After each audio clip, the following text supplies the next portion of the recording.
യുടെ പുതിയ ക്ലാസ്സിലേക്ക് എല്ലാവർക്കും സ്വാഗതം. ഇന്ന് നമ്മൾ ഡിസ്കസ് ചെയ്യുന്നത് കെമിസ്ട്രിയുടെ കുറച്ച് പ്രീവിയസ് ക്വസ്റ്റ്യൻസ് ആണ്. ക്ലാസ് ഫുള്ളായി എല്ലാവരും കാണണം. തീർച്ചയായും നിങ്ങൾക്ക് എക്സാമുകൾക്ക് പ്രയോജനപ്പെടും. ആറ്റത്തിലെ നെഗറ്റീവ് ചാർജുള്ള കണമാണ് ഇലക്ട്രോൺ. തോറിയത്തിൻ്റെ അയിര് ഏതാണ്? മോണോസൈറ്റ്. മാസ് നമ്പർ 2 ആയിട്ടുള്ള ഹൈഡ്രജൻ്റെ ഐസോട്ടോപ്പ് ഏതാണ്? ഡ്യൂട്ടീരിയം. അടുത്തത്, അന്തരീക്ഷ വായുവിൽ ഏറ്റവും കൂടുതലുള്ള രണ്ടാമത്തെ മൂലകമാണ് ഓക്സിജൻ. എണ്ണയോ കൊഴുപ്പോ ഒരു ആൽക്കലിയുമായി പ്രവർത്തിച്ചുണ്ടാകുന്ന ലവണമാണ് സോപ്പ് എന്ന് പറയുന്നത്. അടുത്ത ക്വസ്റ്റ്യൻ നോക്കാം. ഹരിതഗൃഹവാതകങ്ങൾക്ക് ഉദാഹരണമല്ലാത്തത് ഏതാണ്? നൈട്രജൻ ഹരിതഗൃഹവാതകങ്ങൾക്ക് ഉദാഹരണമല്ല.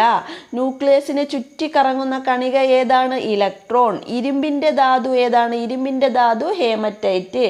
കോൾ ഗ്യാസിൽ ഏറ്റവും കൂടുതലുള്ളത് മീഥൈൻ ആണ്. മീഥൈൻ. വാഷിംഗ് സോപ്പിൽ ഉപയോഗിച്ചിരിക്കുന്ന രാസവസ്തു ഏതാണ്? സോഡിയം ഹൈഡ്രോക്സൈഡ് ആണ്. 16ാമത്തെ ഗ്രൂപ്പിൽ ഏറ്റവും ക്രിയാശീലത കൂടിയ മൂലകം ഏതാണ്? ഓക്സിജൻ ആണ്. അടുത്തത്, മെൻഡലീഫിൻ്റെ ആവർത്തന പട്ടികയിൽ മൂലകങ്ങൾ ക്രമീകരിച്ചിരിക്കുന്നത് എങ്ങനെയാണ്? അറ്റോമിക മാസിൻ്റെ ആരോഹണക്രമത്തിൽ. എങ്ങനെയാണ്? അറ്റോമിക മാസിൻ്റെ ആരോഹണക്രമത്തിലാണ് മെൻഡലീവിൻ്റെ ആവർത്തന പട്ടികയിൽ മൂലകങ്ങൾ ക്രമീകരിച്ചിരിക്കുന്നത്. അടുത്തതായി നോക്കുന്നത്, സോപ്പ് ജലത്തിൽ ലയിക്കുമ്പോൾ ജലത്തിൻ്റെ പ്രതലബലം കുറയുന്നു. ഏതാണ്? ഓപ്ഷൻ ബി, കുറയും. സസ്യങ്ങൾ പ്രകാശ സംശ്ലേഷണത്തിലൂടെ പുറത്തുവിടുന്ന വാതകം ഏതാണ്? Option C, oxygen. താഴെ പറയുന്നവയിൽ ഏതിൻ്റെ ന്യൂക്ലിയസിലാണ് ന്യൂട്രോൺ ഇല്ലാത്തത്?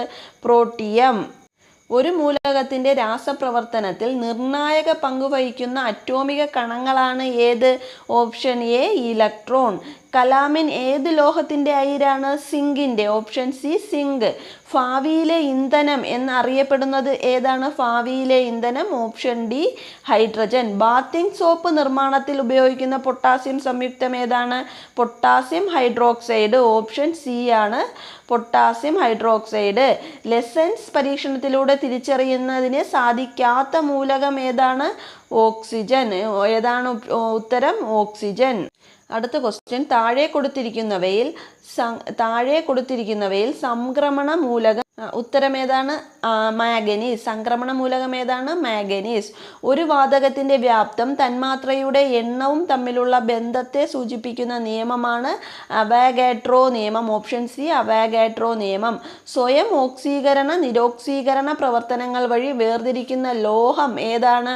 ഓപ്ഷൻ ബി, കോപ്പർ ആണ്. ഒലിയം എന്നത് ഏത് ആസിഡിൻ്റെ ഗാഢത കൂടിയ രൂപമാണ്? Oleum. Option A, sulphuric acid. Calamine എന്നത് ഏത് ലോഹത്തിൻ്റെ അയിരാണ്? കലാമിൻ. ഓപ്ഷൻ സി, സിങ്ക് ആണ്. താഴെ കൊടുത്തിരിക്കുന്നവയിൽ ഏത് അയിരാണ് ലീച്ചിങ് പ്രക്രിയ വഴി സാന്ദ്രണം നടത്തുന്നത്? ഏത് അയിരാണ്? ബോക്സൈറ്റ്. അടുത്ത ക്വസ്റ്റ്യനിലേക്ക് പോവാം. ആൽക്കീനുകളുടെ പൊതുവാക്യം എന്ത്? ഏതാണ്?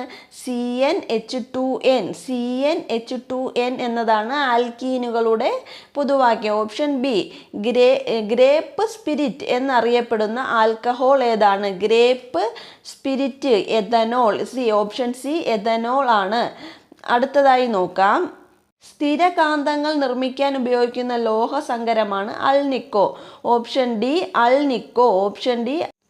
ഏത് സംയുക്തത്തെ ചൂടാക്കിയാണ് ജോസഫ് റീസ്റ്റിലി ആദ്യമായി ഓക്സിജൻ നിർമ്മിച്ചത്? ഏതാണ്? Mercuric oxide. ഓപ്ഷൻ സി ആയ മെർക്കുറിക് ഓക്സൈഡ്. ഐസിൽ കറിയുപ്പ് ചേർത്താൽ ദ്രവണാങ്കം കുറയുന്നു. ഓപ്ഷൻ എ, ദ്രവണാങ്കം കുറയുന്നു. നിറമുള്ള സംയുക്തങ്ങൾ ഉൽപ്പാദിപ്പിക്കുന്ന മൂലകങ്ങളാണ് എന്ത്? ഡി ബ്ലോക്ക് മൂലകങ്ങൾ. സംക്രമണ മൂലകങ്ങളുടെ ആദ്യത്തെ വരിയിൽ ഇലക്ട്രോണുകൾ നിറയുന്നത് ഏത് ഓർബിറ്റലിലാണ്? 3D orbital. Option B, 3D ഓർബിറ്റലിലാണ് സംക്രമണ മൂലകങ്ങളുടെ ആദ്യ വരിയിൽ ഇലക്ട്രോൺ നിറയുന്നത്. അടുത്ത ക്വസ്റ്റ്യൻ നോക്കാം. ദ്രവ്യത്തിൻ്റെ 5ാമത്തെ അവസ്ഥയാണ് ബോസൈൻസ്റ്റീൻ കണ്ടൻസേറ്റ്. ആസിഡുകളും ലോഹങ്ങളും പ്രവർത്തിച്ചാൽ ഡാഷ് വാതകം ഉണ്ടാകുന്നു. ഏത് വാതകമാണ് ഉണ്ടാകുന്നത്? ഹൈഡ്രജൻ വാതകം. ഇത് കുറച്ച് കെമിസ്ട്രിയുടെ പ്രീവിയസ് ക്വസ്റ്റ്യൻസ് ആണ്. ക്ലാസ് എല്ലാവർക്കും ഇഷ്ടപ്പെടുകയാണെങ്കിൽ തീർച്ചയായിട്ടും ചാനൽ സബ്സ്ക്രൈബ് ചെയ്യണം, ലൈക്ക് ചെയ്യണം, ഷെയർ ചെയ്യണം. കൂടാതെ ഈ ക്വസ്റ്റ്യൻ നിങ്ങൾ വർക്കൗട്ട് ചെയ്തതുകൊണ്ട് തീർച്ചയായിട്ടും പരീക്ഷകൾക്ക് പ്രയോജനം ചെയ്യും. എല്ലാവർക്കും നന്ദി.